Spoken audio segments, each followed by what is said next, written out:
Hello students, P block का PYQ discussion start करते हैं। और यहाँ मैं आपको बोलूंगा, क्योंकि सिलेबस रिड्यूस्ड है तो बेस्ट है कि 24 के सारे क्वेश्चंस और 25 जनवरी सेशन का डिस्कशन किया जाए। तो मैं यही कर रहा हूँ, 24-25 का डिस्कशन। इसके बाद आप एनसीईआरटी क्वेश्चंस एंड एग्जाम्पल्स जरूर पढ़ लें और उसके बाद हम श्योर हैं कि आप पी ब्लॉक के क्वेश्चंस इतनी मेहनत के बाद अटेम्प्ट करके आने वाले हैं।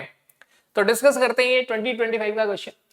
The large difference between melting and boiling point of oxygen and sulphur. Oxygen और सल्फर के मेल्टिंग और बॉइलिंग पॉइंट में जो डिफरेंस है वो मेनली किसकी वजह से है? तो obviously it is mainly due to atomicity. किसकी वजह से है? एटॉमिसिटी। क्या? तो ये स्टेटमेंट देखिए, हमने बचपन से पढ़ी है या आपने बोर्ड्स की तैयारी की हुई तो एनसीईआरटी में पढ़ी है कि oxygen is diatomic and sulphur is octatomic. जो सल्फर है वो क्या है? Octa atomic. फिर एक ये भी क्वेश्चन है, why oxygen is a gas and sulphur is a solid. जो ऑक्सीजन गैस है और सल्फर क्या है? सॉलिड है। वाई? तो again what is the reason for this? इसका रीजन क्या होता था? तो ये असर्शन रीजन में भी पूछा जा सकता है कभी क्वेश्चन। तो इसका रीजन क्या है? Why oxygen is a gas? तो इसका रीजन है oxygen exist as a diatomic discrete molecule. Diatomic discrete molecule है और जो सल्फर है वो है ऑक्टा एटॉमिक, जिसकी वजह से sulphur has more strong van der Waals force. उसमें ज्यादा strong van der Waals force होते हैं। ठीक है, तो these are the other possibilities. ये तो डायरेक्ट आया 2025 में। हो सकता है अप्रैल में थोड़ा सा इसमें अगर वो ट्वीक करें तो ये चेंजेस कर सकते हैं कि ऑक्सीजन डायटोमिक है, सल्फर ऑक्टाटोमिक है, इसके strong van der Waals forces हैं। ओके, तो अगेन ये फिजिकल प्रॉपर्टी पे बेस्ड क्वेश्चन है। तो जैसे सिलेबस है वो क्या कह रहे हैं कि आप नॉर्मल फिजिकल प्रॉपर्टीज वो ट्रेंड्स देख लीजिए एंड उसके बाद आप यूनिक यानी anomalous behaviour of first group element देख लीजिए, काफी है। तो ऑक्सीजन कहीं ना कहीं फर्स्ट ग्रुप एलिमेंट का यूनिक बिहेवियर शो कर रहा है कि ऑक्सीजन गैस है। Now the incorrect statement among the following. इसमें इनकरेक्ट स्टेटमेंट क्या है? pH3 shows lower proton affinity than ammonia। तो प्रोटोन एफिनिटी, आपको इसको इंटरप्रेट करना है इस स्टेटमेंट को। What does it mean? इसका क्या मतलब है? इसका मतलब है कि phosphine is less basic than ammonia. जो फॉस्फीन है वो लेस बेसिक है अमोनिया से। अब आपको पता है top to bottom basic strength decrease. Top to bottom क्या होता है? बेसिक स्ट्रेंथ डिक्रीज होता है। अब top to bottom basic strength decrease हो रहा है तो yes, phosphine is weak base. तो ये देखिए, ये क्वेश्चन भी एनसीईआरटी से है। एनसीईआरटी में पी ब्लॉक में लास्ट में ये क्वेश्चन है, why ammonia is a strong base and BiH3 bismuthine is a feeble base या फीबली बेसिक। तो रीजन वही है। तो देखो वहीं से उठा लिया इन्होंने। आपको पता होना चाहिए top to bottom basic strength decrease. तो first statement is true. Then second, SO2 can act as oxidizing and reducing agent. This is a conceptual part. नहीं भी पता है तो सिर्फ इतना पता होना चाहिए कौन ऑक्सीडाइज हो सकता है, कौन रिड्यूस हो सकता है, मतलब रेडॉक्स से आइडिया लग सकता है। हाउ? अब आप देखिए, आपको सबसे पहले यहाँ पे कॉन्सेप्ट क्या पता होना चाहिए? आपको यहाँ कॉन्सेप्ट ये पता होना चाहिए, अगर कोई भी एलिमेंट मिनिमम ऑक्सीडेशन स्टेट में है, अगर कोई भी एलिमेंट मिनिमम ऑक्सीडेशन स्टेट में है तो यहां से वो इलेक्ट्रॉन सिर्फ लूज कर सकता है। क्या कर सकता है? Electron lose. यानी कि यहां से सिर्फ और सिर्फ वो क्या हो सकता है? ऑक्सीडाइज। यानी वो कैसा एजेंट होगा? Reducing agent. सेम वे अगर कोई मैक्सिमम ऑक्सीडेशन स्टेट में है, मैक्सिमम, अब मिनिमम और मैक्सिमम ऑक्सीडेशन स्टेट निकालते कैसे? मिनिमम ऑक्सीडेशन स्टेट निकाला जाता है by the valency, number of electrons required to complete octet. और व्हाट इज मैक्सिमम? मैक्सिमम कैसे निकालते हैं? Valence electrons, number of electrons in outermost shell. तो एग्जांपल यहां पे हम सल्फर का ही ले लेते हैं। सल्फर की वैलेंसी होती है 2, it required 2 electron to complete its octet. तो सल्फर की मिनिमम ऑक्सीडेशन स्टेट है -2 एंड सल्फर की मैक्सिमम ऑक्सीडेशन स्टेट है +6। Configuration is 3s2 3p2, outermost shell 3p4, outermost shell में 6 इलेक्ट्रॉन्स है। तो मैक्सिमम ऑक्सीडेशन स्टेट +6। तो अब क्या ये +6 से आगे जा सकता है क्या? नहीं जा सकता। अब ये सिर्फ पीछे आ सकता है, यानी क्या होगा? रिडक्शन, यानी गेन ऑफ इलेक्ट्रॉन होगा ओनली। इलेक्ट्रॉन गेन करना मतलब रिडक्शन, यानी ये कैसा एजेंट होगा? ऑक्सीडाइजिंग। तो आपको बस ये चेक करना है कि एलिमेंट मिनिमम में है या मैक्सिमम में। अगर मिनिमम में है तो रिड्यूसिंग होगा, मैक्सिमम में है तो ऑक्सीडाइजिंग में होगा, और उसके बीच में है तो कैन बी बोथ, ऑक्सीडाइजिंग भी हो सकता है और रिड्यूसिंग भी। जैसे SO2, यहां सल्फर की ऑक्सीडेशन स्टेट है +4, ये +4 से +6 में भी जा सकता है by loss of electron, and +4 से -2 में भी आ सकता है बाय गेन ऑफ इलेक्ट्रॉन। तो it can act as both reducing agent as well as oxidising. But ये क्या बोल रहे हैं? ये ऑक्सीडाइजिंग या रिड्यूसिंग नहीं है, तो this statement is false. Next, NO2 can dimerise easily. NO2 easily dimerise हो सकता है, बिल्कुल सही बात है। तो what is the concept involve in C part? C part में क्या कॉन्सेप्ट इन्वॉल्व है? सी पार्ट में कॉन्सेप्ट इन्वॉल्व है odd electron species are unstable. Odd electron species unstable. कैसे पता चलेगा इलेक्ट्रॉन ऑड इलेक्ट्रॉन है? एनी स्पीशीज ऑड इलेक्ट्रॉन कैसे पता चलेगा? सिंपली एटॉमिक नंबर ऐड कर दो। NO2, नाइट्रोजन का एटॉमिक नंबर 7, ऑक्सीजन का 8, 8 8 16। ठीक है, अगर हम देखें NO2 में 8 अगर ऐड कर दें, 2 ऑक्सीजन का ऐड करना है, 8 और 8 16, nitrogen 7 23 odd electron. This is odd electron, very simple, easy है। Odd electron species are unstable. NO2, अब आपको ये पता है NO2 क्यों डाइमराइज होता है? क्यों? क्योंकि नाइट्रोजन के आउटर मोस्ट शेल में कितने इलेक्ट्रॉन होते हैं? 5, जिसमें से एक ऑक्सीजन के साथ कोऑर्डिनेट बॉन्ड बना लेता है और एक ऑक्सीजन के साथ डबल बॉन्ड बना लेता है। लेकिन एक इलेक्ट्रॉन की वजह से क्या हो गया? अनस्टेबल। अब स्टेबिलिटी गेन करने के लिए एक इलेक्ट्रॉन क्या करता है? दूसरे NO2 स्पीशीज से कंबाइन होता है, दूसरे NO2 स्पीशीज से कंबाइन होता है, and this combination of one molecule with other is called as dimer formation. क्या बोलते हैं इसको? डाइमर फॉर्मेशन बोलते हैं। तो NO2 कैन डाइमराइज इजिली। क्या NO2 इजिली डाइमराइज हो सकता है? Yes, this statement is true. PF3 exist but NF5 does not. PF3 exist करता है, NF5 नहीं करता। Yes, this statement is again true. How? तो NF5 do not exist, again NCERT statement, absence of d orbital in nitrogen atom, absence of d orbital in nitrogen atom। तो nitrogen में d orbital नहीं है, जिसकी वजह से ये क्या शो करेगा? जिसकी वजह से ये d मतलब NF5 पेंटावैलेंट नहीं हो सकता। ओके, तो नाइट्रोजन डू नॉट फॉर्म पेंटाहेलाइड्स, यानी NCl5 डू नॉट एग्जिस्ट। अब NCl5 होता है तो देखो NCERT में NCl5 थोड़ा सा ट्वीक कर दिया, NF5 लिख दिया। तो this statement is also true. अब ये तो हमने क्वेश्चन कर लिया, अब सोचते हैं कि सारी पॉसिबिलिटीज सोच लेते हैं ताकि अप्रैल सेशन का क्वेश्चन भी अटेम्प्ट कर सके। तो देखो, बेसिक स्ट्रेंथ ग्रुप 14, 15, 14 में तो नहीं पूछा जाता, ग्रुप 15, 16 में पूछा जाता है। 15, 16 में सारे बेसिक स्ट्रेंथ कवर होने चाहिए।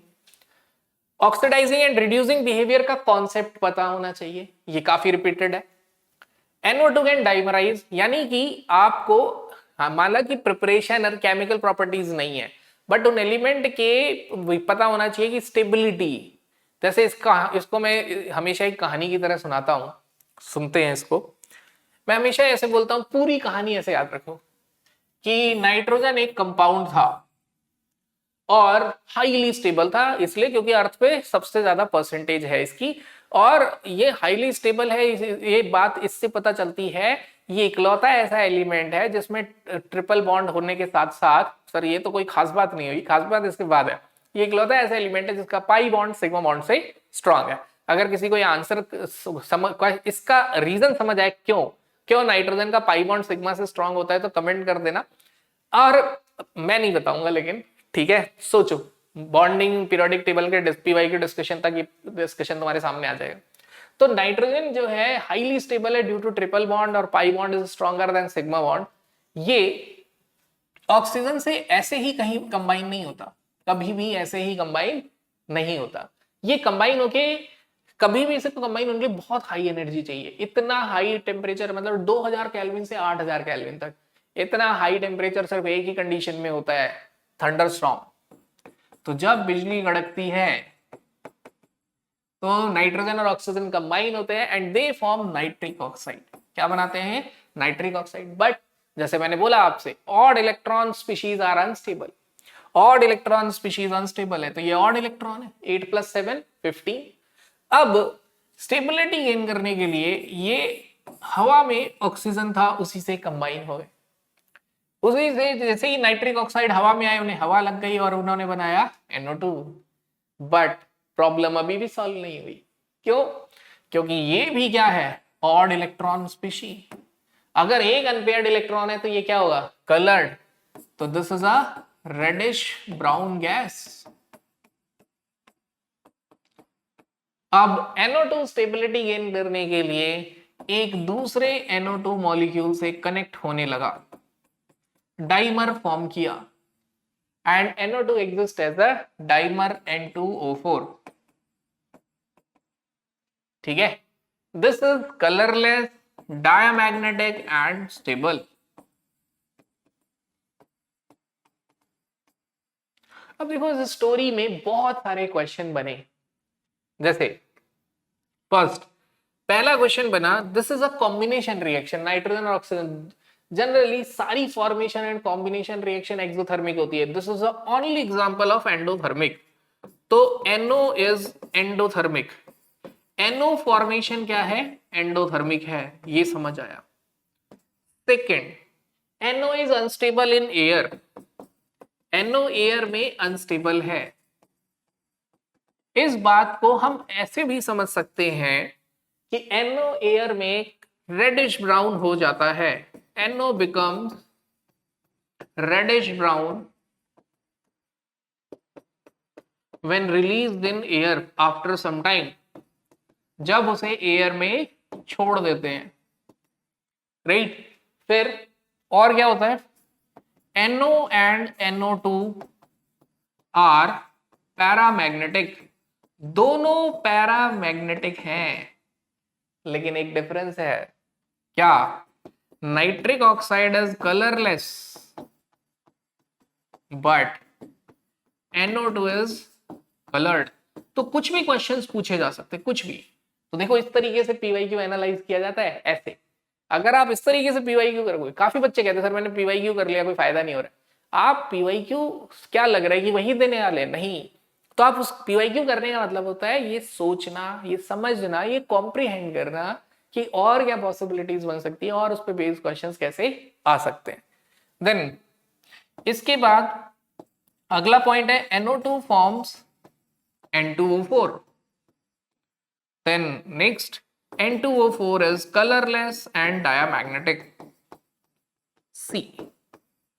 अगर आप इस तरीके से इस क्वेश्चन को एनालाइज करते हैं, आप सिर्फ P ब्लॉक का PYQ करने के बाद सीधे अप्रैल में अटेम्प्ट करके आने वाले, राइट।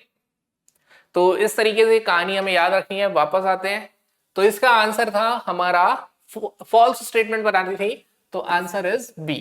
क्या हुआ? Answer B. Now let's move on to the next question. काफी अच्छा क्वेश्चन है और काफी इंटेलिजेंटली फ्रेम किया गया है। The maximum covalency of non metallic group 15 element. जो ग्रुप 15 एलिमेंट है नॉन मेटेलिक, उसकी मैक्सिमम कोवेलेंसी बतानी है with weakest element element bond. और जिसमें जो एलिमेंट एलिमेंट बॉन्ड है वो क्या है? वीकेस्ट है। तो सबसे पहले तो ग्रुप 15 में नॉन मेटल ढूंढने। तो ग्रुप 15 एलिमेंट है क्या? Nitrogen, phosphorus, arsenic, antimony and bismuth. We know that nitrogen and phosphorus are non-metals. Arsenic and antimony are metalloids and bismuth is metals. तो यानी कि कंपैरिजन नाइट्रोजन और फॉस्फोरस के बीच में है। अब वीकेस्ट एलिमेंट एलिमेंट बॉन्ड, ये सोचना है कौन सा बॉन्ड वीक है। तो ये बताना है which bond is weaker, NN और PP। Phosphorus is tetraatomic P4। It shows that phosphorus की कैटिनेशन प्रॉपर्टी यानी सेल्फ लिंकेज प्रॉपर्टी बहुत ज्यादा है। तो this property shows that PP bond is stronger और NN bond is weaker, phosphorus single bond strong होगा और नाइट्रोजन सिंगल बॉन्ड वीक होगा। ध्यान रखिए उन्होंने ई सिंगल बॉन्ड लिखा है, नाइट्रोजन ट्रिपल बॉन्ड होता है, ठीक है। तो अब ये एक इंपॉर्टेंट बात थी, डेटा नहीं पता तो इस बात से भी दिमाग में रख सकते हैं कि phosphorus is tetraatomic because of its high catenation property, self linkage property. अब जैसे ही पता चल गया एनएन वीकर है तो हमें वीकर का ही कोवेलेंसी बताना है। Next, what is covalency? अगला पार्ट यहां डिस्कशन का आता है कि कोवेलेंसी क्या होती है। Covalency is number of covalent bonds form by number of covalent bonds formed by an atom. Now question आता है क्या एनसीईआरटी पढ़ने से जेईई मेंस में पी ब्लॉक या इनऑर्गेनिक अटेम्प्ट हो जाती है? बिल्कुल हो जाती है। तो मैं अगर आपको बोलूं तो जैसे मैंने पहले दो क्वेश्चन में भी एनसीईआरटी का रेफरेंस दिया, यहां भी मैं तो बल्कि यही बोलता हूं एनसीईआरटी सिर्फ लास्ट एक्सरसाइज के क्वेश्चन ही कर लो, ठीक है, क्वेश्चन आंसर पढ़ लो, क्योंकि क्वेश्चन भी सामने होता है आंसर भी सामने होता है तो वो याद आ ही जाता है। तो देखिए एनसीईआरटी में क्वेश्चन है कि why nitrogen shows +5 oxidation state but covalency 4। तो देखिए अगर ये क्वेश्चन ही पढ़ा है तो क्वेश्चन हो गया, ठीक है। एज वेल एज एनसीईआरटी में इंटरनली ये क्वेश्चन है कि why phosphorus shows more catenation property than nitrogen. तो जैसे मैं हमेशा बोलता हूं तो डेरिवेटिव्स भी पता होना चाहिए आपको। प्रीवियस ईयर क्वेश्चन का डिस्कशन करने से नंबर नहीं आते, उनके ऑप्शंस को एनालाइज कॉम्प्रिहेंड करने पे आते। तो अब और क्या पॉसिबिलिटीज है वो सब सोच लेनी है।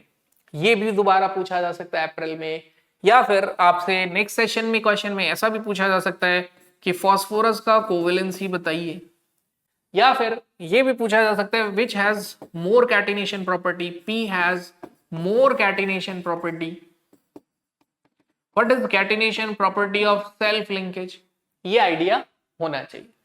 तो नाइट्रोजन 4 कोवेलेंसी शो करता है। तो what is your answer? Answer क्या हुआ हमारा? सी। आंसर क्या है? सी है। अब हम आपसे बोलेंगे कि आपको कोवेलेंसी का पता लगाना भी आना चाहिए कि how we can predict covalency. मान लो स्ट्रक्चर याद नहीं है तो कोवेलेंसी कैसे पता लगाते हैं? See, covalency is generally number of half, ध्यान सुनना, covalency is generally number of half filled orbitals in an atom. किसी भी एटम में जितने हाफ फिल्ड ऑर्बिटल होंगे वही उसकी कोवेलेंसी होगी। जैसे in case of nitrogen, nitrogen में क्या कॉन्फ़िगरेशन है? 2s2 and 2p3। अब नाइट्रोजन के साथ एक प्रॉब्लम है, nitrogen has no D orbital, जिसकी वजह से ये इलेक्ट्रॉन जंप करके कहीं जा ही नहीं सकता। तो it has 3 half filled orbitals and 1 field orbital, यानी कि ये 3 तो कोवेलेंट बॉन्ड बनाएगा और एक कोऑर्डिनेट बॉन्ड को हम कोवेलेंट और आयनिक के बीच में मानते हैं, तो ये भी कोवेलेंसी में काउंट करता है। तो what is the covalency of nitrogen atom? Nitrogen atom की कोवेलेंसी क्या हुई? 4। Now let's discuss phosphorus. वैसे तो किसी भी एलिमेंट की कोवेलेंसी पूछी जाए तो अगर मेंशन नहीं है तो मैक्सिमम ही आंसर करते हैं, और कंपाउंड मेंशन है तो अकॉर्डिंग टू दैट कंपाउंड करते हैं। जैसे फॉस्फोरस ही कोवेलेंसी पूछी है तो मैक्सिमम ही बताना है। अब फॉस्फोरस के पास क्या है? एक लग्जरी है। फॉस्फोरस के पास क्या लग्जरी है? It has D orbital. इसके पास क्या है? डी ऑर्बिटल है, 3s2 3p3 and a vacant D orbital. अब डी ऑर्बिटल खाली होने की, लग्जरी होने की वजह से, हाल तो नाइट्रोजन जैसा ही था लेकिन 3s का इलेक्ट्रॉन अब जंप करके जा सकता था कहां? डी पे, जिसकी वजह से कितने हाफ फिल्ड ऑर्बिटल हो गए? 5 half filled orbital. 5 half filled orbital means it can show 5 covalency. अब यहां पे ये भी क्वेश्चन आ सकता है, nitrogen can show 4 covalency and phosphorus 5, why? Because of absence of d orbital in nitrogen atom and presence of d orbital in phosphorus atom, right? Now let's move on to the next question, assertion reasoning, ठीक है। तो यहां पे अगर हम discuss करें, अब assertion reasoning में अगर मैं बताऊं ना, एक सबसे बड़ा चैलेंज जो बच्चों के सामने आता है, वो सबसे बड़ा चैलेंज क्या आता है कि सर हमें ना असर्शन पढ़ते हैं, रीजन पढ़ते हैं, ऐसा लगता है दोनों सही है और करेक्ट एक्सप्लेनेशन। तो ऐसे केस में बोलूंगा स्टार्ट फ्रॉम द रीजनिंग, पहले रीजनिंग पढ़ो और सोचो कि उसका क्वेश्चन क्या बन सकता है। ये प्रैक्टिस अभी से करनी शुरू कर दो। जैसे यहाँ रीजन पढ़ा हमने, oxygen form P pi multiple bond with itself like other element having small size and high electronegativity carbon and nitrogen. तो बोल रहा है ऑक्सीजन पी पाई बॉन्ड बना सकता है जैसे कि अदर स्मॉलर एलिमेंट्स जिनकी इलेक्ट्रोनेगेटिविटी कम होती है, carbon and nitrogen. Whereas this is not possible for sulfur। यानी कि उसने बोला oxygen can form pi bond, multiple bond, diatom मतलब पाई बॉन्ड ही, मल्टीपल का मतलब क्या हुआ, पहला सिग्मा दूसरा pi. Sulphur can not form multiple, मतलब पाई नहीं बना सकता। अब इसकी वजह से क्या होता है आप खुद सोचिए, वाई क्या होगा इससे। तो ये किसका आंसर है, तो ये एनसीईआरटी का क्वेश्चन है, why oxygen is diatomic and sulphur is octatomic. इसका आंसर है because oxygen can form multiple bond यानी pi bond but sulphur can not. तो असर्शन पढ़ते हैं, both rhombic and monoclinic sulfur exist as octatomic while oxygen as diatomic। तो क्या पूछा question, assertion में बस y ही तो नहीं लिखते, क्वेश्चन ही होता है। तो क्या बोला उन्होंने कि सल्फर ऑक्टाटोमिक है, ऑक्सीजन डायटोमिक है। सही बात है, क्यों है, because oxygen can form pi bonds, P pi multiple bond लिख दिया, पाई बनेगा भाई, मल्टीपल मतलब मेनी बॉन्ड्स, पहला बॉन्ड सिग्मा, दूसरा बॉन्ड जैसी बनेगा क्या बनेगा, पाई। तो इनडायरेक्टली दे आर सेइंग कि पाई बॉन्ड बन। तो यस दिस इज असर्शन भी सही है, रीजन भी सही है और इसका करेक्ट एक्सप्लेनेशन है। राइट, समझ आया मैं असर्शन रीजन कैसे करने। Now let's discuss this question, identify the correct statement about p block. Non metals have higher electronegativity than metals. Non metal की इलेक्ट्रोनेगेटिविटी मेटल से ज्यादा हो, तो बिल्कुल सही बात है। लेफ्ट टू राइट जाते हैं पीरियोडिक टेबल में तो मेटल से नॉन मेटल्स होते हैं और उनका इफेक्टिव न्यूक्लियर चार्ज बढ़ता जाता है और इलेक्ट्रोनेगेटिविटी बढ़ती जाती है। तो दिस स्टेटमेंट इज ट्रू। ठीक है, non metals have lower ionisation energy than metals. अब देखिए non metals left to right periodic table में राइट में पढ़ रहे हैं क्या, नॉन मेटल्स, उनकी आयनाइजेशन एनर्जी तो क्या होती है, हाई होती है, और मेटल्स की आयनाइजेशन एनर्जी लो होती है। बिकॉज बाय डेफिनेशन क्या कहता है, metal has tendency to lose electron. Metal की टेंडेंसी क्या होती है, इलेक्ट्रॉन लूज करने की। अब इलेक्ट्रॉन लूज करने की टेंडेंसी का मतलब क्या है, लेस आयनाइजेशन एनर्जी। क्या मतलब हुआ उसका, लेस आयनाइजेशन एनर्जी। तो सेकंड स्टेटमेंट क्या हो गया हमारा, फॉल्स। अब थर्ड स्टेटमेंट पढ़ते हैं, compounds form between highly reactive non metal and high reactive metal are ionic. तो जो कंपाउंड्स हाईली रिएक्टिव मेटल और हाईली रिएक्टिव नॉन मेटल बनते हैं वो आयनिक होते हैं। बिल्कुल सही बात है, बस यहां पे आपको ये समझना है what is the meaning of highly reactive metal. तो हाईली रिएक्टिव मेटल का मतलब है which can easily loose electron. Highly reactive metal, अगर मेटल में भी कभी रिएक्टिविटी की बात की जाती है वो की जाती है on the basis of tendency to lose electron. तो highly reactive metals means can lose electron easily. अब अगर नॉन मेटल में यही रिएक्टिविटी की बात की जाए, नॉन रिएक्टिव नॉन मेटल, तो अगर नॉन मेटल में यही रिएक्टिविटी की बात की जाए, highly reactive non metal, non metals क्या होते हैं, टेंडेंसी टू गेन इलेक्ट्रॉन। तो यू कैन से can gain electron easily, electron easily gain कर सकते हैं। तो एक इजिली लूज कर रहा है, एक इजिली गेन, ऐसा किसमें होता है, आयनिक में। तो this is absolutely right. Non metal oxides are basic. False, false statement है ये कि जो नॉन मेटल के ऑक्साइड्स होते हैं वो एसिडिक होते हैं। क्या होते हैं, acidic. Metal oxides are acidic और न्यूट्रल। गलत, मेटल के ऑक्साइड्स क्या होते हैं, बेसिक। तो अब देखो फॉल्स स्टेटमेंट भी याद रखनी है, यानी उसका ट्रू स्टेटमेंट याद रखना है, पूछा जा सकता है। तो ऐसे इजी क्वेश्चन भी आ सकते हैं कि non metal oxides are acids, metal oxides are bases, highly reactive metal है और हाईली रिएक्टिव नॉन मेटल है तो आयनिक बॉन्ड बनेगा। अब इसका रिवर्स पूछ सकेंगे कि कोवेलेंट बॉन्ड किसमें बनता है, बिटवीन टू नॉन मेटल्स। अगर दो नॉन मेटल्स होते हैं they can form covalent bond, ऐसी स्टेटमेंट पूछी जा सकती है। So true statement is a and c. तो करेक्ट आंसर बताना है तो आंसर इज डी। क्या होगा, डी। एक ये भी ध्यान रखना, करेक्ट पूछा है या इनकरेक्ट पूछा है, इसीलिए पहले ऐसे टिक ट्रू फॉल्स लिख लो, फिर क्वेश्चन में देखिए करेक्ट पूछा है इनकरेक्ट, क्योंकि कई बार क्या होता है इनकरेक्ट पूछ लेते हैं, हम वही टिक करके आ जाते हैं और silly mistake, right. Now let's discuss this question. Identify the incorrect statement about group 15 element. Group 15 element के लिए इनकरेक्ट स्टेटमेंट बतानी है। Nitrogen is diatomic gas which act like inert gas at room temperature. बिल्कुल सही बात है। इसके लिए तो मैं हमेशा बच्चों को बोलता हूं, देखो जब भी तुम लेज का चिप्स खरीदते हो या कोई भी वेफर्स खरीदते हो तो तुम बेसिकली जो 40 रुपए दे के आते हो ना, 20 रुपए, वो तुम नाइट्रोजन गैस के ही दे के आते हो, उसके साथ थोड़े चिप्स मुफ्त आ जाते हैं।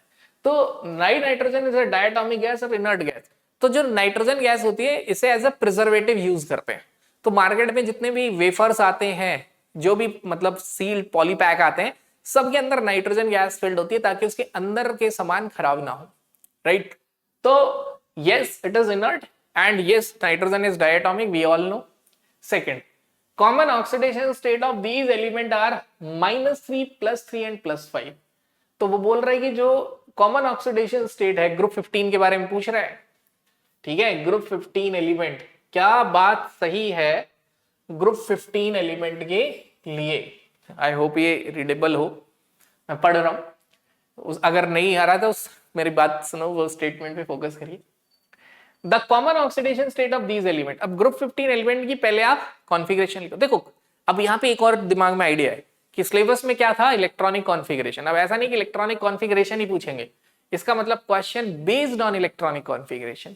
अब जैसे ही आपको ग्रुप 15 एलिमेंट की इलेक्ट्रॉनिक कॉन्फ़िगरेशन पता चली NS2 NP3, तो इस पे बेस्ड क्वेश्चन क्या बनता है कि भाई ये कौन सी ऑक्सीडेशन स्टेट शो कर सकते हैं। एक तो ये शो कर सकते हैं minimum which is equal to its covalency, 3 electron gain करेंगे। तो ग्रुप 15 एक तो -3 शो कर सकता है, और ये आउटर मोस्ट शेल के 3 इलेक्ट्रॉन लूज कर सकता है +3, 2 और लूज कर सकता है +5। जब इनर्ट पेयर इफेक्ट होगा तो +3 शो करेगा, नहीं होगा तो +5। तो ये स्टेटमेंट भी ट्रू हो गई कि ग्रुप 15 एलिमेंट -3, +3 एंड +5 शो करते हैं। Nitrogen has unique ability to form p-pi bond, ये भी सही बात है। Nitrogen is the only element which is gas and diatomic. Nitrogen is diatomic and phosphorus is tetratomic. तो देखो ये कॉन्सेप्ट सिमिलर उसके नहीं है कि oxygen is diatomic and sulphur is octatomic. तो आप कह सकते हो कहीं ना कहीं दोनों सेम कॉन्सेप्ट्स हैं और उन पे क्वेश्चन आ गया। तो नाइट्रोजन एंड ऑक्सीजन देखो रिपीट हो गया उसी उसमें, इसीलिए सेम सेशन के क्वेश्चन लगाना बहुत जरूरी है। तो मैं तो यही बोल रहा हूँ इस सेशन के क्वेश्चन लगा लो तो भी हो जाना। तो नाइट्रोजन हैज यूनिक एबिलिटी। अब ये 24 और 25 हम इसलिए डिस्कस कर रहे हैं, मैं बता भी चुका हूँ, बिकॉज 25 में अभी ज्यादा क्वेश्चंस नहीं हुए, तो इसलिए 24 + 25 को मिला के हमारे पास 15-20 क्वेश्चन हो जाएंगे और उससे हम अच्छा खासा कंक्लूजन भी निकाल लेंगे कि एप्रन सेशन के लिए क्या क्या इंपॉर्टेंट है। The stability of +5 oxidation state increases down the group. This statement is false. जैसे ही अगर हम बात करें तो पी ब्लॉक में इनर्ट पेयर इफेक्ट भी इंपॉर्टेंट कॉन्सेप्ट है। तो top to bottom stability of +5 oxidation state decreases. तो ग्रुप 15 की सारी बातें पूछ ली हैं, अच्छा क्वेश्चन है ये, मतलब ग्रुप 15 की सारी इंफॉर्मेशन मिल गई। तो हमें पता है कि +5 ऑक्सीडेशन स्टेट की स्टेबिलिटी क्या होगी, इट्स स्टेबिलिटी डिक्रीजेस, ठीक है, और +3 ऑक्सीडेशन स्टेट की stability increases. What is the reason for this? Due to inert pair effect. तो डी स्टेटमेंट फॉल्स हो गया। Nitrogen shows a maximum covalency of 6। Ram Ram Ram, ये तो बहुत ही गलत है।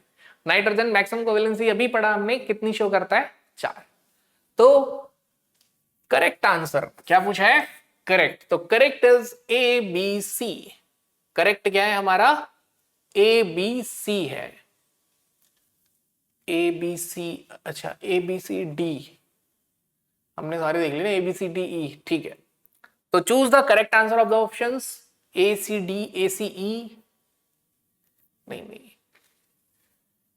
आइडेंटिफाई द इनकरेक्ट, ठीक है। वाह क्या कंफ्यूज किया है, ठीक है। ऊपर लिखा है इनकरेक्ट ढूंढो, अब उसके अकॉर्डिंग करेक्ट बताओ। तो इनकरेक्ट स्टेटमेंट कौन सी है? D और E। तो D एंड E यानी B is the correct answer. वाह, ठीक है। तो ये भी देखो, थोड़ा IQ भी चेक करते हैं जेईई मेन में बच्चे का, और प्रेजेंस ऑफ माइंड भी। इनकरेक्ट स्टेटमेंट ढूंढो और बताओ करेक्ट आंसर क्या है। तो इनकरेक्ट स्टेटमेंट है D एंड E, तो करेक्ट आंसर है डी एंड ई, यानी B option is your correct answer. Now आगे चलते हैं। In qualitative test for identification of presence of phosphorus, qualitative का तो गलती से आगे लग रहा, उसमें सॉल्ट एनालिसिस में ही डालूंगा, क्वालिटेटिव का वीडियो अलग होगा और सॉल्ट एनालिसिस का अलग बनाऊंगा, ठीक है, बिकॉज क्वालिटेटिव वाला में क्रोमेटोग्राफी सब कुछ आ जाएगी तो वो अलग हो गया, तो ये शायद गलती से इधर पेस्ट हो गया मुझसे, स्किप करते हैं इसको। Given below are two elements, one is labelled, again assertion और रीजनिंग है, पहले रीजनिंग पढ़ेंगे।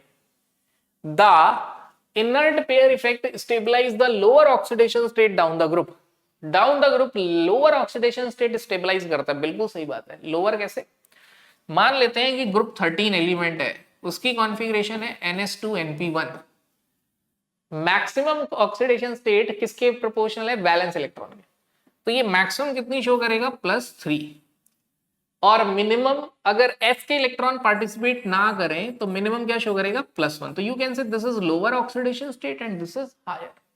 तो इनर्ट पेयर इफेक्ट की वजह से down the group +1 oxidation state की स्टेबिलिटी बढ़ती जाती है और +3 की स्टेबिलिटी घटती जाती है, तो हायर ऑक्सीडेशन स्टेट की स्टेबिलिटी डिक्रीज एंड लोअर की इंक्रीज।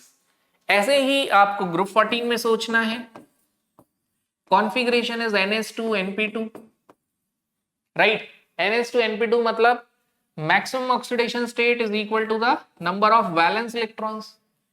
इनर्ट पेयर इफेक्ट होता है tendency of s shell electron to not participate, s shell के इलेक्ट्रॉन पार्टिसिपेट ना करें, तो जब पार्टिसिपेट नहीं करेंगे तो क्या हो जाएगा, +2, तो डाउन द ग्रुप +2 की स्टेबिलिटी इंक्रीज करेगी एंड +4 की डिक्रीज करेगी, यानी कि ऑलवेज जनरलाइज करें, due to inert pair effect always lower oxidation state stability increase and higher oxidation state stability decrease. तो ये तो सही है भाई, रीजन तो सही है, असर्शन पढ़ लेते हैं। Stability of +1 oxidation state, stability of +1 oxidation state increases, gallium indium thallium, बिल्कुल सही बात है, तो असर्शन भी सही है, रीजन भी सही है और उसका करेक्ट एक्सप्लेनेशन है। तो what is your answer, answer क्या है, डी, आंसर क्या है हमारा, D. Now next question, among the following halogen which can undergo disproportionation reaction, इस हैलोजन में कौन डिस्प्रोपोर्शनेशन रिएक्शन शो कर सकता है, तो देखो ये तो बड़ी सिंपल सी बात है, जो मिनिमम और मैक्सिमम ऑक्सीडेशन स्टेट दोनों शो कर सकता है वही डिस्प्रोपोर्शनेशन शो करेगा, राइट। जैसे फ्लोरीन, फ्लोरीन की मिनिमम ऑक्सीडेशन स्टेट क्या होती है, -1, मैक्सिमम कुछ नहीं होती, most electronegative element in the periodic table, किसी में हिम्मत नहीं है इससे इलेक्ट्रॉन निकाल ले, yes, but chlorine, bromine, iodine, इन सब की मिनिमम ऑक्सीडेशन स्टेट, तो ध्यान रहे मिनिमम ऑक्सीडेशन स्टेट हमेशा किसके इक्वल होती है, वैलेंसी के, किसके इक्वल होती है, वैलेंसी, यानी कितने इलेक्ट्रॉन गेन करेगा या लॉस करेगा टू कंप्लीट इट्स ऑक्टेट, तो वो होगा -1 -1 -1। हैलोजन्स को एक इलेक्ट्रॉन चाहिए ऑक्टेट कंप्लीट करने के लिए, और मैक्सिमम ऑक्सीडेशन स्टेट किसके इक्वल होता है, valence electron. What is the configuration of group 15 element, वो ग्रुप 17 एलिमेंट NH2NP5, यानी क्लोरीन, ब्रोमीन और आयोडीन, ये सभी कितना शो करेंगे, ये सभी शो करेंगे, chlorine will show +7, bromine will show +7, iodine will show +7, correct. तो यहां से हमें समझ आया कि अब फ्लोरीन, क्लोरीन, ब्रोमीन ये है किसमें, 0 में, तो chlorine, bromine, iodine, chlorine, bromine, iodine, they all can show disproportionation, ये सारे क्या शो कर सकते हैं, डिस्प्रोपोर्शनेशन। हमने पढ़ा भी है एक रिएक्शन, क्लोरीन सबसे ज्यादा रिपीटेड है ये जेई मेंस में, ये वाला equation, chlorine plus NaOH, it form NaCl plus NaOCl, ठीक है, और क्लोरीन प्लस NaOH क्या फर्क होता है, एक होता है कोल्ड एंड डाइल्यूट, दूसरा क्या होता है हॉट एंड कॉन्क। यहां बनता है NaCl प्लस NaClO3, 3, करेक्ट। तो same reaction goes for bromine, same reaction goes for iodine, ठीक है। तो yes, chlorine, bromine and iodine can show disproportionation reaction, right. तो अगला डिस्कशन करते हैं। Evaluate the following statement related to group 14 element for their correctness. आपको बताना है इसमें करेक्ट स्टेटमेंट कौन सी है। Covalent radius decreases down the group from carbon to lead in a regular manner. तो this statement is false because top to bottom atomic radius as well as covalent radius both increases. Electronegativity decrease from carbon to lead down the group gradually. This statement is also false because यहां पे क्या होता है, carbon से electronegativity decrease होती है silicon पे, then silicon, germanium, tin and lead, lead की स्लाइटली हायर होती है, स्लाइटली हायर, तो ऑलमोस्ट इलेक्ट्रोनेगेटिविटी रिमेन सेम। तो this statement is false. Maximum covalence of carbon is 4 whereas other elements can expand their covalence due to presence of d orbital। ये statement true है, क्यों? क्योंकि carbon का अगर हम देखें ग्राउंड स्टेट कॉन्फ़िगरेशन है 2s2 2p2, तो VBT से समझ आ जाता है कि कार्बन कैन शो मैक्सिमम कोवेलेंस। जैसे फर्स्ट एक्साइटेड स्टेट में जाएगा ये, तो इसका फर्स्ट एक्साइटेड स्टेट में क्या वैल्यू होगा, 2s1 एंड 2p3। अब यहां से पता चला it has 4 half filled orbital, means it can show 4 covalence and other than carbon, silicon, germanium, tin, lead, they have vacant d orbital, तो they can expand their octet. तो yes, you can say this statement is true.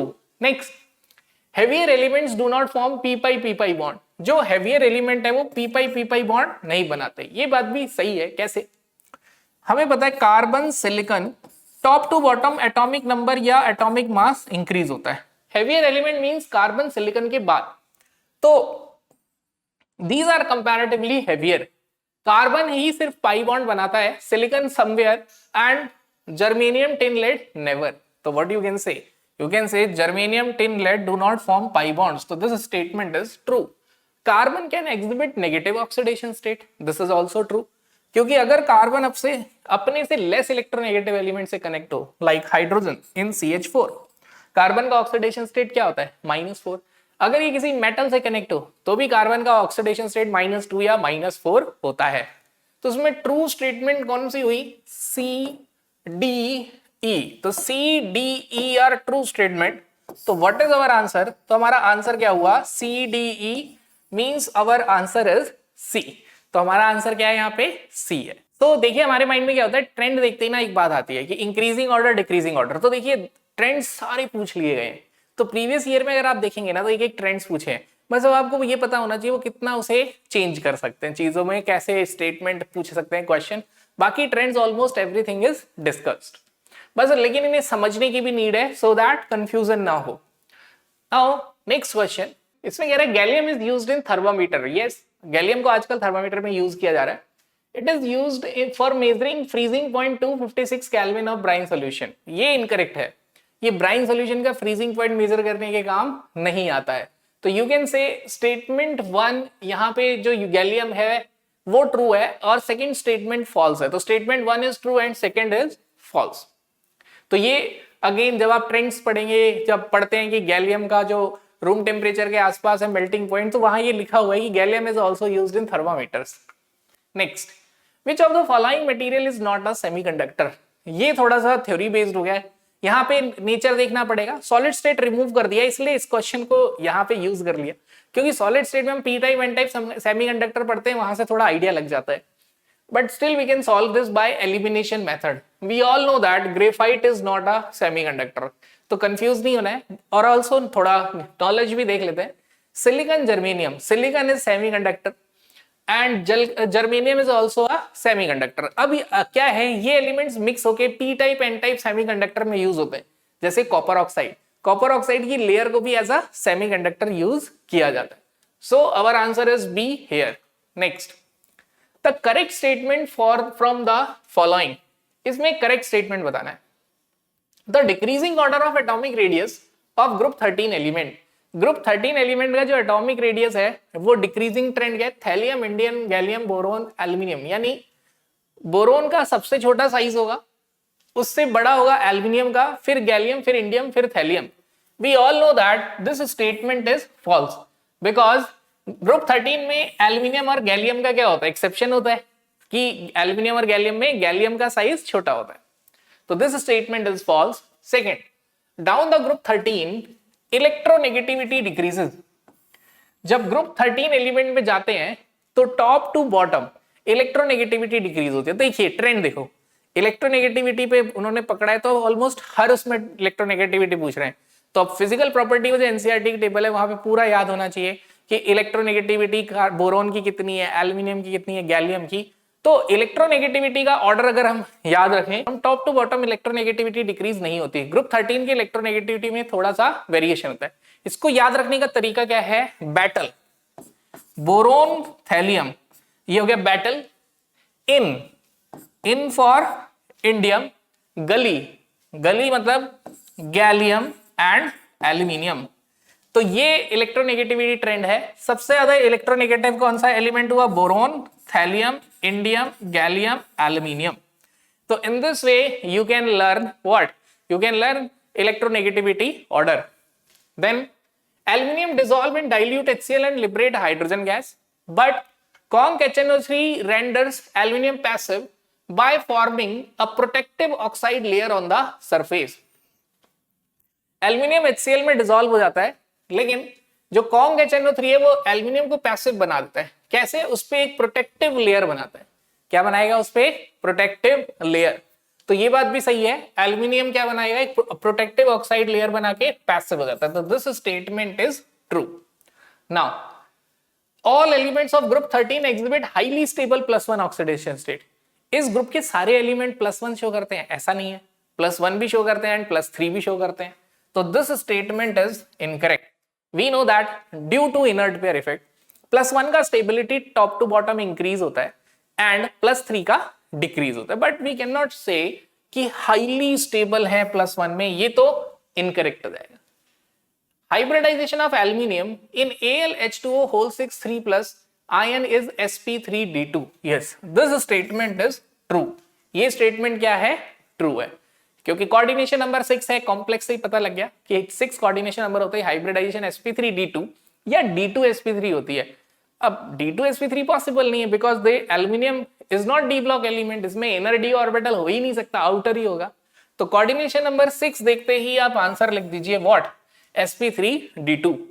So correct statements are choose the correct answer. Correct answer choose करना, ये भी ध्यान रखना, correct choose करना है, incorrect ऐसे सिली मिस्टेक्स होते हैं. इज C and E, क्या है, C and E. Now let's discuss next question. Given below 2 statements, silica and germanium are acidic while tin oxide and lead oxide are amphoteric in nature. तो जनाबे अली ने गाया Punjabi song. इस mnemonic से हमें पता है कि पंजाबी और सॉन्ग तो क्या है, एम्फोटेरिक है, बट जर्मेनियम एंड सिलिकॉन क्या है, एसिडिक. तो this statement is true. Allotropic forms of carbon are due to property of catenation and p-pi-d-pi bond. इनका कहना है कि जो कार्बन का एलोट्रोपिक फॉर्म है, यानी ग्रेफाइट हो गया, डायमंड हो गया, ये कैटिनेशन की प्रॉपर्टी है. और p-pi-d-pi, अब ये तो सही है कैटिनेशन, बट ये लाइन गलत है, p-pi-d-pi. तो this statement is false because carbon has no d orbital, it can not form p-pi-d-pi bond. तो statement 1 is true and statement 2 is false. So our answer is D. Next question discuss करते हैं. Strongest reducing agent among the following. Again trend याद होना चाहिए. Top to bottom reducing power increase होती है. Ammonia से ज्यादा क्या होगा, strong reducing agent फॉस्फीन, उससे ज्यादा होगा आर्सीन, उससे ज्यादा होगा इस्बिटीन, उससे ज्यादा होगा बिस्मुथीन. ये रिड्यूसिंग होगा. तो अब बोला स्ट्रॉन्गेस्ट कौन होगा, तो देख लेते हैं क्या प्रेजेंट है, BiH3. So our answer is C. तो याद रखना है कि मैं तो कहता हूं रीजन भी याद रख लो. अब जैसे पूछ लिया है इन्होंने कि यस बताइए रिड्यूसिंग पावर, तो रीजन क्या है, increase in element hydrogen bond. ठीक है, बॉन्ड बोलो या बॉन्ड लेंथ. डिक्रीज जिसकी वजह से element hydrogen bond strength decrease होगी and tendency to release hydrogen atom and tendency to release hydrogen atom increase, and tendency to release hydrogen atom increase, right? Now let's move on to the next question. अगला question क्या कहता है? Group 13 trivalent halides get easily hydrolyzed by water due to their covalent nature. यानी उनका कहना है कि BCl3 हो या AlCl3 हो, जो भी हेलाइड्स होंगे, या बोरोन, एल्यूमिनियम, गैलियम, मतलब जनरलाइज कर देता हूं, हेलाइड्स, इंडियम एंड थैलियम, ये सभी हेलाइड्स हाइड्रोलाइज हो जाते हैं वाटर से। बिल्कुल सही बात है। वाई? क्योंकि हाइड्रोलिसिस में देखिए आप एक बात समझिए, हाइड्रोलिसिस की जो रिएक्शन होगी उसमें कहीं ना कहीं वाटर अपने लोन पेयर, मैकेनिज्म समझते हैं, वाटर में ऑक्सीजन अपने लोन पेयर डोनेट करेगा। मींस दीज ट्राइहैलाइड्स मस्ट, ध्यान सुनना, these trihalides must have vacant orbital. क्या होना चाहिए? Vacant orbital. अब सभी के पास वेकेंट ऑर्बिटल है। Why? Because of sp2 hybridisation, it has one vacant orbital, that's why they can easily hydrolysed, इसलिए सभी हाइड्रोलाइज हो जाते हैं। तो यस, एब्सोल्युटली राइट, यहां पे बिल्कुल सही कहा जा रहा है, दिस स्टेटमेंट इज ट्रू। ये स्टेटमेंट क्या है? ट्रू है। Next, AlCl3 upon hydrolysis in acidified aqueous solution form octahedral AlH2O whole 6 3 ion. yes, ये स्टेटमेंट भी क्या है? ट्रू है कि AlCl3 को अगर वाटर में डाल देते हैं तो एक्सेस ऑफ वाटर में कोऑर्डिनेशन नंबर 6 का कॉम्प्लेक्स फॉर्म कर लेता है। तो देखिए अगेन ये एल्यूमिनियम ग्रुप 13 में मेंशन है कि एल्यूमिनियम को अगर बहुत लॉन्ग टाइम तक वाटर में स्टोर करते हैं तो एल्यूमिनियम वाटर का कॉम्प्लेक्स फॉर्म कर लेता है एंड रिलीज हाइड्रोजन गैस, जिसकी वजह से बकेट में बबल्स भी हो जाते हैं। मतलब बोलते भी हैं कि एल्यूमिनियम की बाल्टी में बहुत लंबे टाइम तक पानी नहीं रखना चाहिए। तो you can say statement 1 and statement 2 both are true. और सबसे अच्छी बात है कि वो ये ऐसा कह ही नहीं रहे कि ये बताओ करेक्ट एक्सप्लेनेशन है या नहीं है। सी, ट्रेंड्स देखते जाइए मेनली, और एनॉमलस बिहेवियर भी देखते जाइए, right? Next question, sulphur solid undergoes disproportionation reaction under alkaline condition. Sulphur जो है बेसिक मीडियम में डिस्प्रोपोर्शनेशन शो करता है। मैं तो बोलूंगा आप ये रूल ही याद रख लो, this is the rule, any element non metal in basic medium disproportionate. ये भी जेई का फेवरेट है पी ब्लॉक में। जैसे क्लोरीन को भी अगर बेसिक में डालते हैं तो इट डिस्प्रोपोर्शनेट, ब्रोमीन को भी अगर हम बेसिक में डालते हैं इट डिस्प्रोपोर्शनेट, फास्फोरस को भी अगर हम OH माइनस बेसिक मीडियम में डालते हैं इट डिस्प्रोपोर्शनेट। और जेई ने सब पूछा हुआ है PYQ में, सब में। मैंने तो अभी क्या 23-24 तक के क्वेश्चंस लिए हैं बिकॉज सिलेबस जब से रिड्यूस्ड हुआ है वहां के, सो दैट आपको आइडिया लगे हाउ ट्रेंड्स आर आस्किंग, किस तरीके से ट्रेंड्स को स्टेटमेंट में बदला जा रहा है या स्टेटमेंट को ट्रेंड में बदला जा रहा है, या वो एनसीईआरटी की टेबल कितनी इंपॉर्टेंट है इन this way.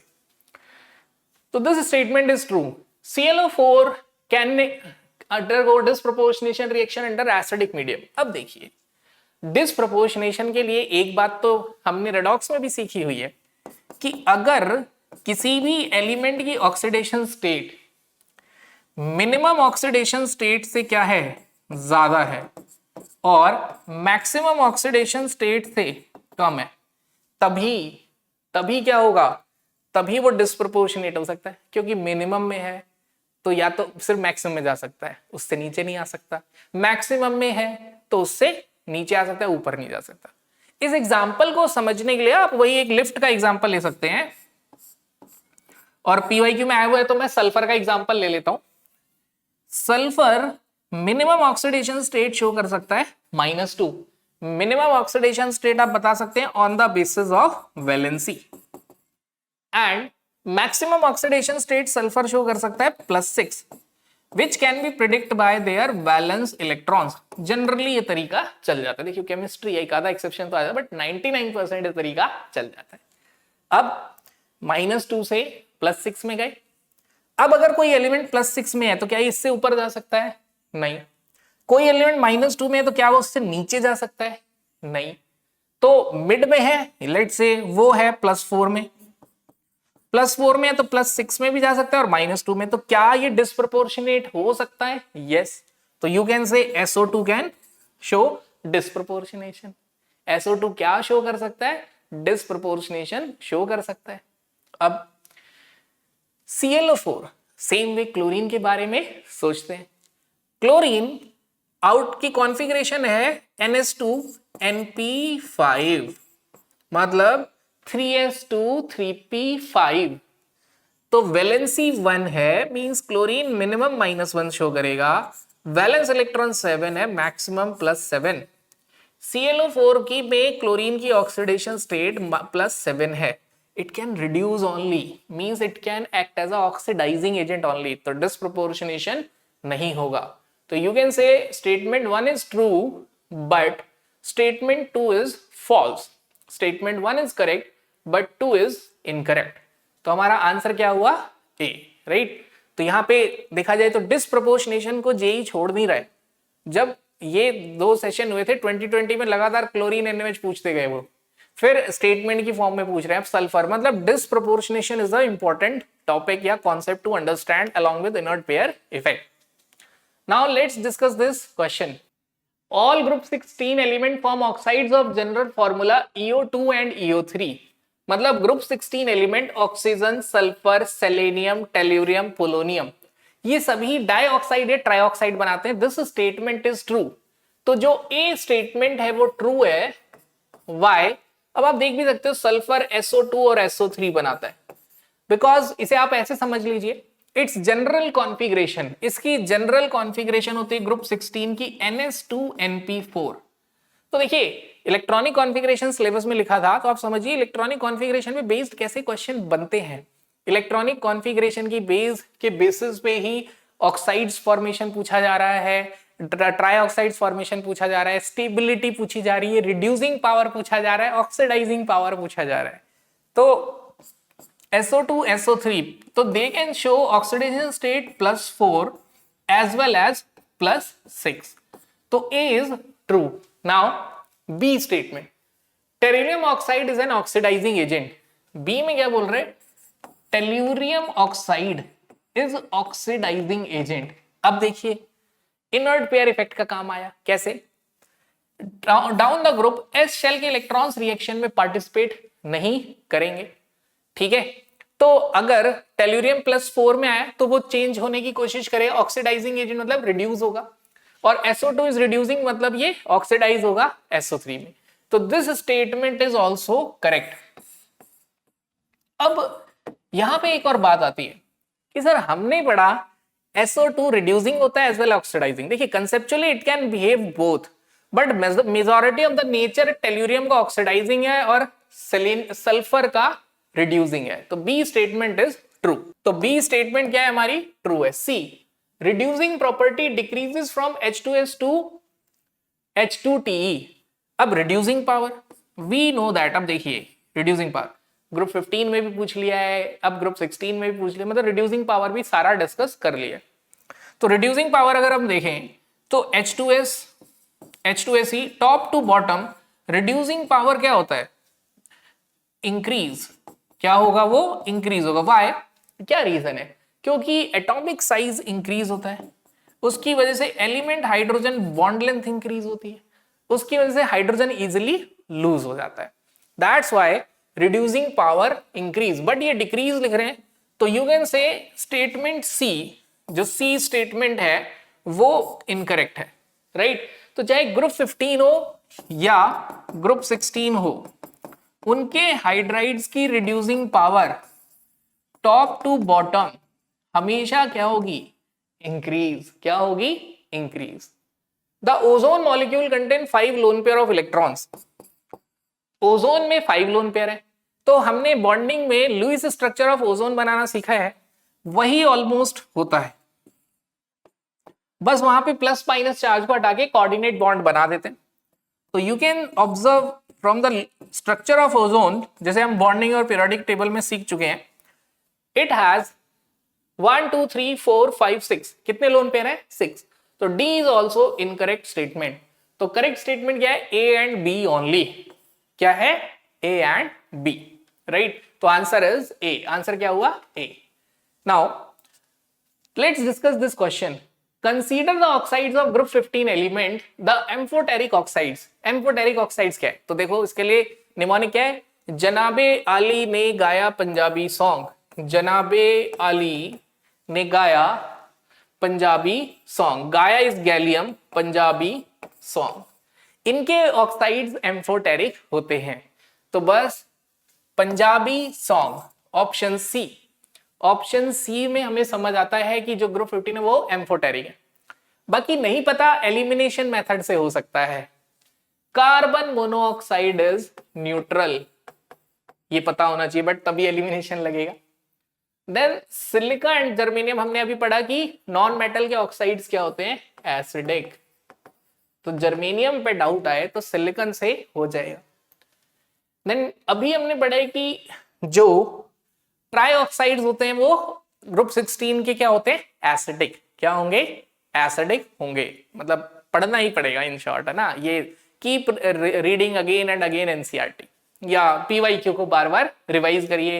And again notes क्या बोलूंगा मैं? कहूंगा आहा मूवमेंट, या अरे ये तो नई बात पता चली, ये बात नहीं पता चली को बोलते हैं आहा मूवमेंट। जो लगे वो लिख लो एंड रिवाइज, एंड फिर से पीवाईक्यू अटेम्प्ट कीप अटेम्प्टिंग, यही मंत्रा है। नेक्स्ट क्वेश्चन है, टू एलिमेंट्स हैं, स्टेटमेंट है, असर्शन रीजनिंग नहीं है। Noble gases have high boiling point. देखिए रेफरेंस एनसीईआरटी का क्वेश्चन है, why noble gases are low, have low melting point and boiling point. Noble gases का low melting point boiling point क्यों होता है? तो इसका रीजन था क्योंकि ये मोनो एटॉमिक होते हैं और वीक वैंडरवॉल फोर्स होते हैं। मोनो एटॉमिक होने की वजह से they have weak van der Waals forces. तो ऑब्वियसली स्टेटमेंट 1 इनकरेक्ट हो गया। तो स्टेटमेंट 1 इज इनकरेक्ट क्योंकि इनका बॉइलिंग पॉइंट और मेल्टिंग पॉइंट क्या होता है? Low, not high. Second, noble gases are monoatomic gas. जो नोबल गैसेस होते हैं वो मोनो एटॉमिक होते हैं, बिल्कुल सही बात है। They are held together by strong dispersion force. Yes, इनमें वीक वैंडरवॉल फोर्स होते हैं। Because of this they are liquefied at very low temperature, और इसकी वजह से ये क्या होते हैं? लो टेम्परेचर पे लिक्विफाई होते हैं एंड हाई बॉइलिंग। बस यहां गलत कर गए कि जैसे इन्होंने ये लिख दिया ना, held together by strong dispersion force, यहां से गलती करनी शुरू कर दी। ये मतलब साइकोलॉजी रीड करते कि बच्चा आधी लाइन पढ़ के ट्रू फॉल्स कर दे, तो इसलिए पहला आधा स्टेटमेंट सही लिखते हैं, बाद में उसको गलत करते चले जाते हैं। तो statement 1 and 2 both are false. Statement 1 और 2 दोनों क्या है? फॉल्स। तो answer is 1।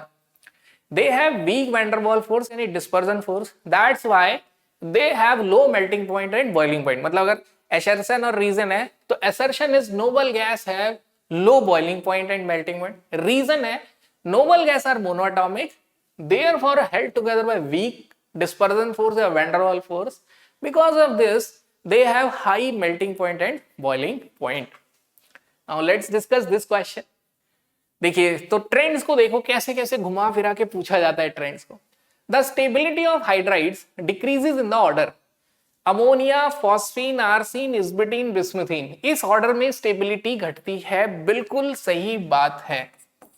Because stability depends on element hydrogen bond. जब हम नाइट्रोजन से फास्फोरस, आर्सेनिक, एंटीमनी, बिस्मुथ तक जाते हैं, एटॉमिक रेडियाई इंक्रीज होता है, जिसकी वजह से element hydrogen bond length increase होती है and stability decreases. Second, reducing ability. तो देखिए फिर ग्रुप 15 का रिड्यूसिंग पावर पूछ लिया। Reducing power top to bottom increase, बिल्कुल सही है। हाइड्राइड्स ऑफ ग्रुप 15 का रिड्यूसिंग पावर इंक्रीज होता है। रीजन भी बार बार बोल रहा हूं ताकि लर्न हो जाए। Because of increase in atomic size, element का साइज बढ़ता है, जिसकी वजह से element hydrogen bond length increase होती है एंड बॉन्ड स्ट्रेंथ डिक्रीज होती है and tendency to lose hydrogen atom becomes easy. Next, among the hydrides. तो जैसे ये तो क्लियर हो गया कि रिड्यूसिंग पावर क्या होगा? हाइड्राइड्स का इंक्रीज होगा, टॉप टू बॉटम क्या होगा? Increase. Now among the hydrides, ammonia is strong reducing agent. Hydrides में अमोनिया स्ट्रॉन्ग रिड्यूसिंग एजेंट है। अब देखिए ये बिल्कुल ही गलत हो गया। अगर ऊपर वाली स्टेटमेंट सही है तो ammonia is weak reducing agent and BiH3 is strong, and इधर इनकरेक्ट लिखा हुआ है तो दिस इज फॉल्स। क्या है ये? फॉल्स। तो देखिए ट्रेंड सारे पूछ रहे हैं। The basicity of hydrides increases in the order, जो बेसिसिटी है हाइड्राइड्स की वो इंक्रीज होगी, यानी कि top to bottom basic strength increase, गलत। ये क्या होता है? Decreases, because it depends over electronegativity. अब क्या हुआ, नाइट्रोजन ज्यादा इलेक्ट्रोनेगेटिव है जिसकी वजह से हाइब्रिडाइज ऑर्बिटल में लोन पेयर है, but phosphorus arsenic antimony bismuth top to bottom क्या हुआ? Atomic radius increase, atomic radius increase होने की वजह से इलेक्ट्रोनेगेटिविटी डिक्रीज, इलेक्ट्रोनेगेटिविटी डिक्रीज होने की वजह से हाइब्रिडाइजेशन नहीं हो रही और लोन पेयर प्योर ऑर्बिटल में है। Hybrid orbital is more directional and unhybrid orbital is less directional. As a result ammonia can easily donate lone pair via sigma bond, लेकिन बाकियों में अनहाइब्रिड ऑर्बिटल में होने की वजह से overlapping tendency is very less and basic strength decreases. So statement D is also false. Choose the most appropriate correct options. Correct options बताने तो correct options are A and B and A and B. तो answer is C. Correct statement क्या है? A और B. C and D is incorrect, right? Oxygen being first member of element exhibit only -2 oxidation state. Oxygen first member का है group 16 का, तो सिर्फ -2 oxidation state show करता है। But we all know that oxygen can shows -1 oxidation state in peroxides also along with -2 plus in O2F2 and OF2 oxygen can show +1 and +2 oxidation states also. What does it mean? It means statement 1 is incorrect. Now second, down the group 16 stability of +4 oxidation state decreases. अब देखिए group 16 की configuration क्या है? NS2NP4 is the general electronic configuration. Now it can show maximum oxidation state is equal to the number of valence electrons. तो oxygen, sulphur, selenium, tellurium, polonium it can show +6, मतलब oxygen को छोड़ दें तो सभी क्या ऑक्सीडेशन स्टेट शो कर सकते हैं? +6, ठीक है? तो +6 का स्टेबिलिटी डिक्रीज होता है एक्सेप्ट ऑक्सीजन। क्यों डिक्रीज होगा? क्योंकि जैसे जैसे मास बढ़ता है इफेक्टिव न्यूक्लियर चार्ज इंक्रीज होने की वजह से tendency of s shell electron to participate in a chemical reaction decreases and stability of +4 oxidation state increases. But यहां इसका उल्टा लिखा हुआ है, स्टेबिलिटी ऑफ +4 डिक्रीज एंड +6। तो statement 1 and 2 both are incorrect. तो आंसर इज बी। क्या हुआ हमारा आंसर? बी हुआ। Okay, next, element not showing variable oxidation state. कौन सा एलिमेंट वेरिएबल ऑक्सीडेशन स्टेट नहीं शो करता? एक ही है, fluorine, right? Most electronegative element can show -1 oxidation state only. Other than that, chlorine, iodine, bromine, that they can show -1, +3, +5, +7. All elements can show variable oxidation state. तो oxidation states पे भी देखिए इस तरीके से क्वेश्चंस बन सकते हैं, इस पे भी एक ध्यान देना है हमें. Then given below are two statement. One is labeled melting point of boron is unusually high. Group 13 में बिल्कुल सही बात है. आप ग्रुप 13 में मेल्टिंग पॉइंट का देखेंगे ट्रेंड, सबसे ज्यादा मेल्टिंग पॉइंट किसका है? बोरोन का. Solid boron has very strong crystalline lattice, क्योंकि जो सॉलिड बोरोन है वो स्ट्रॉन्ग क्रिस्टलाइन लैटिस होता है. बिल्कुल सही है, ये असर्शन भी सही है एंड रीजन भी सही है, करेक्ट एक्सप्लेनेशन भी है. वो अपने इस स्ट्रॉन्ग क्रिस्टलाइन लैटिस की वजह से ही उसका जो मेल्टिंग पॉइंट है बोरोन का वो बहुत हाई होता है.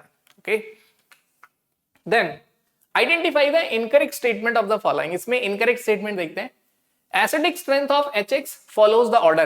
Acidic strength top to bottom increase. ठीक है, top to bottom acidic strength of group 16 and 17 element याद रखिए, ये एसिडिक स्ट्रेंथ क्या होता है? इंक्रीज. एंड रीजन भी याद रखिए, reason is not electronegativity, not oxidation state. जब ग्रुप में बात करते हैं तो साइज में बात करते हैं. रीजन है due to increase in atomic size. क्या रीजन है? एटॉमिक साइज में इंक्रीज होना. तो एसिडिक स्ट्रेंथ डिक्रीज लिखा हुआ है, दिस इज फॉल्स स्टेटमेंट। ठीक है, अरे आंसर मिल गया, उन्होंने फॉल्स ही पूछा था। Second, fluorine exhibit -1 oxidation state where as other halogen exhibit +1 +3, बिल्कुल सही। तो जो प्रीवियस क्वेश्चन था उसका ऑप्शन बना दिया गया कि वेरिएबल ऑक्सीडेशन स्टेट कौन शो कर रहे हैं, क्लोरीन एंड देखिए जैसे हम पीवाईक्यू करते हैं ना, तो आउट ऑफ एंजाइटी थोड़ा सा कई बार अंदाजा नहीं लगता कि कैसा क्वेश्चन आएगा। थोड़ा सा शांत दिमाग से अगर आप ये डिस्कशन देख रहे हैं तो आप समझ गए कि पहले क्या पूछा, कौन वेरिएबल ऑक्सीडेशन स्टेट नहीं शो कर रहा, तो आप समझ लो कि ये क्वेश्चन कैसे पूछ सकता है, which can show variable oxidation state. Option हो सकता है ए बी सी, कैसे लिखेंगे, ऑल ऑफ दीज। या स्टेटमेंट पूछ सकते हैं कि fluorine can not show variable oxidation state, या ये क्वेश्चन पूछ लेंगे जैसे ये स्टेटमेंट जिसमें एक साथ ही लिख दिया कि fluorine can show -1 and other can show +3 +5।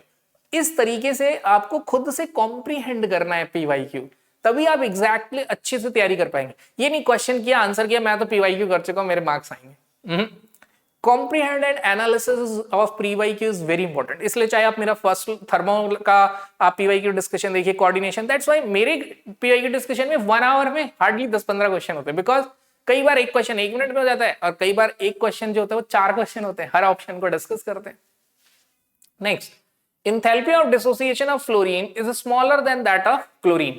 Fluorine की बॉन्ड डिसोसिएशन एनर्जी क्लोरीन से क्या होती है, कम होती है, बिल्कुल सही बात है। अब यहां पे मैं बोलूंगा आपको क्या क्या इसके वेरिएशंस याद होने चाहिए। एक तो ये ट्रेंड ही याद होना चाहिए बॉन्ड डिसोसिएशन एनर्जी का, क्लोरीन की बॉन्ड डिसोसिएशन एनर्जी ज्यादा होती है ब्रोमीन की, फ्लोरीन की क्या होती है, कम, आयोडीन से ज्यादा। हो सकता है कल को ये स्टेटमेंट आ जाए, fluorine has higher bond dissociation energy than iodine but lesser than chlorine and bromine. ठीक है, हो सकता है कल को रीजन पूछ लें, why fluorine has low bond dissociation energy, तो reason is due to small size, it has higher lone pair repulsion. तो इस तरीके से पूरा इस पे आपको R&D कर देनी है, सारी चीजें देख ली। अब इससे मिलता जुलता कुछ भी आ जाए हम अटेम्प्ट कर लेंगे। Fluorine is stronger oxidizing agent than chlorine. Strongest oxidizing agent कौन है, फ्लोरीन है, ये एनसीईआरटी का स्टेटमेंट है। रीजन ऐसा क्यों है, जबकि इलेक्ट्रॉन गेन एंथैल्पी तो क्लोरीन की ज्यादा होती है, because of high hydration energy and low bond dissociation energy. तो इसका रीजन भी याद रख लो कि क्यों है fluorine, because of high hydration energy. क्या रीजन है, क्योंकि हाइड्रेशन एनर्जी ज्यादा है and low bond dissociation energy, और बॉन्ड डिसोसिएशन एनर्जी लो है, राइट? ठीक है, so our answer is A only. क्या आंसर है, ए, क्योंकि क्वेश्चन में क्या पूछा है, इनकरेक्ट स्टेटमेंट पूछा है। ओके, नाउ लेट्स डिस्कस, अब इंटीजर टाइप डिस्कस कर लेते हैं 2025 में जो आए हैं, और ऑब्वियसली उनकी सारी पॉसिबिलिटीज पे भी ध्यान देंगे।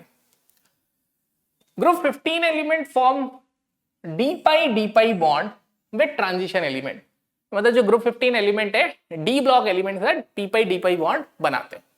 It also form hydrides which is the strongest base.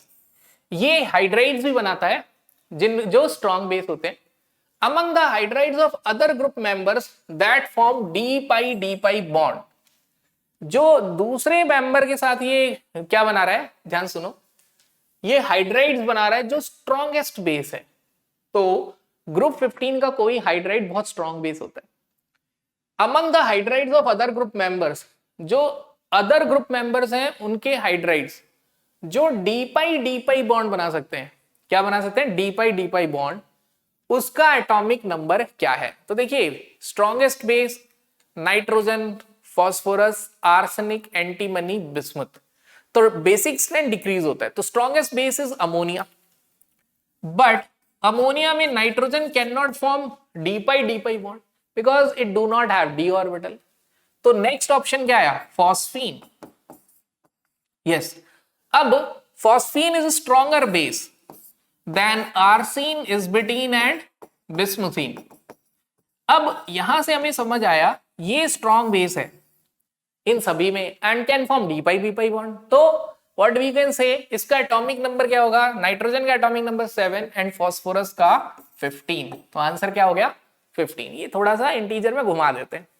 ठीक है, यानी ये जानना चाहते हैं कि आप हर तरीके से हर डायरेक्शन में सोच सकते हो। तो ट्रेंड्स याद रखते हुए अब देखो उन्होंने anomalous behaviour of group 15 element utilise कर लिया कि nitrogen has no D orbital but other element has D orbital, they can form D pi bond. D orbital है तो पाई बॉन्ड बना लेगा, बट ये नहीं बना पाएगा। इतना सोचने के लिए बोला उन्होंने। ऐसी वो कैटिनेशन पे भी बड़ा इंटेलिजेंटली हमने अभी बिगिनिंग में क्वेश्चन डिस्कस किया था, बोला कि किस एलिमेंट का एलिमेंट सिंगल बॉन्ड वीक है। अब सबको पता है नाइट्रोजन की बॉन्ड एनर्जी ज्यादा है, लेकिन वो ट्रिपल बॉन्ड की है। N single bond PP single bond से क्या होता है, वीक होता है। तो ऐसे छोटी छोटी चीजों पे भी ध्यान देना है पीवाई की डिस्कशन के से की और क्या एंगल्स बन सकते हैं। Number of oxygen atom present in chemical formula of fuming sulphuric acid. Do you know what is fuming sulphuric acid? Fuming sulfuric acid is a mixture of H2SO4 and H2SO3 which form H2S2O7. Right? H2S2O7. Fuming is oleum. Fuming क्या होता है? Oleum होता है। तो it is a mixture of H2SO4 and SO3. तो oleum में कितने oxygen atom होंगे? 7. What is your answer? 7. Now, अब आप देखो इसी तरीके से कुछ भी पूछा जा सकता है कि मार्शल एसिड में ऑक्सीजन का नंबर बताओ इंटीजर टाइप में क्वेश्चन, या कैरोज एसिड में बताइए, या फिर ओलियम है तो H2S28, हाँ ठीक है मार्शल हो गया, H2SO5 कैरोज एसिड हो गया। तो इन सभी एसिड्स में पर ऑक्साइड लिंकेज पूछ सकते हैं, ऑक्सीडेशन स्टेट, मेनी थिंग्स। देखो अभी आएंगे भी question. So let's discuss this question. इसमें क्या कह रहे हैं वो क्वेश्चन देखते हैं, वही एम्फोटेरिक ऑक्साइड्स इनका फेवरेट है। So let's discuss this question. Among the following oxides of P block element, number of oxides having amphoteric। तो देखो वही याद रखना है, जनाबे आली ने गाया पंजाबी सॉन्ग, ठीक है। तो अब आप देखो जनाबे आली ने गाया पंजाबी सॉन्ग में, और फिर आगे वैसे और भी लंबा स्टेटमेंट है, बट अपना काम मैक्सिमम 99% इसी से हो जाता है। तो बस हमें क्या देखना है, एल्यूमिनियम, टिन और लेड, अगर ये है तो यही एम्फोटेरिक है। तो ये तो एसिडिक ऑक्साइड होता है, न्यूट्रल है, बेसिक है, न्यूट्रल न्यूट्रल। एम्फोटेरिक ऑक्साइड्स ये हमारा एसिडिक है और ये भी एम्फोटेरिक, कुछ बीच में, हाँ लेड मिस हो गया, lead is again amphoteric. So what is your answer? Your answer is 3, right. तो एम्फोटेरिक ऑक्साइड्स भी इनका फेवरेट है, आपको सारे एम्फोटेरिक ऑक्साइड्स याद रखने हैं और उनकी ट्रिक्स भी याद रखनी है। डी ब्लॉक तक में भी एम्फोटेरिक ऑक्साइड्स आप लर्न कर लीजिए। So let's move on to the next question. From the given list, the number of compound with +4 oxidation state. Very easy question. +4 oxidation state. SO3 में सल्फर का oxidation state +6, H2SO3 में sulphur का oxidation state +4, तो H2SO3 हो गया जहां पे sulphur की ऑक्सीडेशन स्टेट +4 है। देन SOCl2 में सल्फर का ऑक्सीडेशन स्टेट +4। देन SF4 में भी सल्फर का ऑक्सीडेशन स्टेट +4।